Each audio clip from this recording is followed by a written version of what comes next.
Greetings to all members of the King David community, friends and family. As you all know at this point, the school term has ended on a very sad note with the discovery of the bodies of Gilad, Eyal and Naftali, who we were all hoping and praying to see back home well.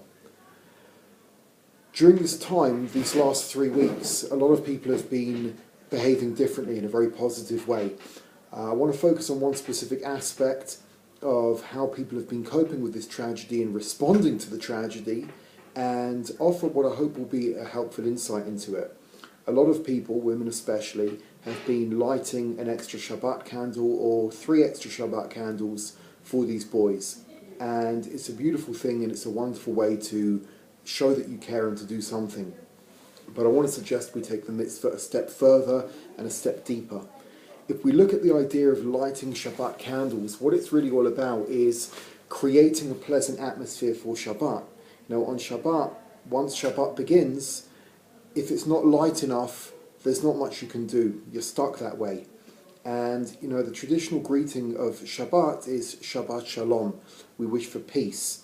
The reason that's the greeting is because Shabbat is such a powerful time of potential bonding and potential connection that we really don't want anything to go wrong.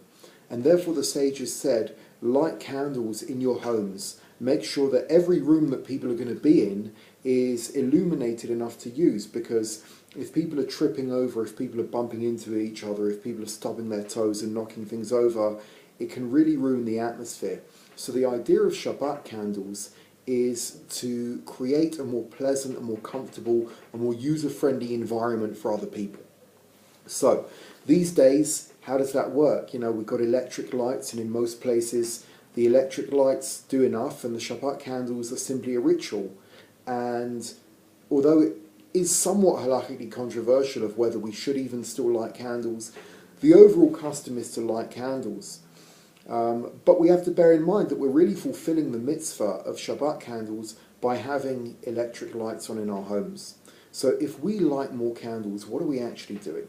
We're making the gesture, we're saying whatever it is Shabbat candles symbolize, we want more of it. But what do Shabbat candles symbolize? As we said, they symbolize going out of one's way, planning in advance to make the Shabbat experience more pleasant, more comfortable, more easy for other people. So here's my suggestion. Let's not stop with the extra candles if you're already doing it necessarily, and let's definitely not stop because the situation seems to be over in a very unfortunate way. Let's carry on, but rather than make it just about lighting candles, let's make it actually about doing what the candles are there for. Let's all try to bring a little bit more light into the life of 1 other people, or even better, 3 other people. Make Shabbat a little bit nicer for 3 other people. It can be by inviting friends. It can be by doing something for your family to make it a little bit more pleasant. It can be by sending food to those who need it. But let's really, really try and think carefully.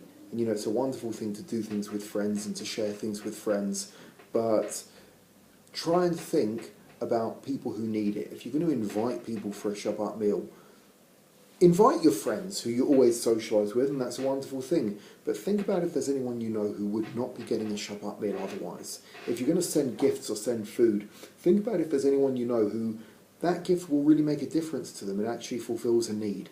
So let's focus now on, in the memory and in the honour of Gilad, of Eyal and of Naftali, let's try and spread a bit more light, spread a bit more love, and bring a bit more comfort and warmth into other people's lives.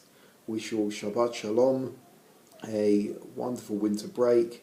I look forward to continuing next term, and I hope that we just have peace and goodwill among us all from now on and forever. Amen. Shabbat Shalom.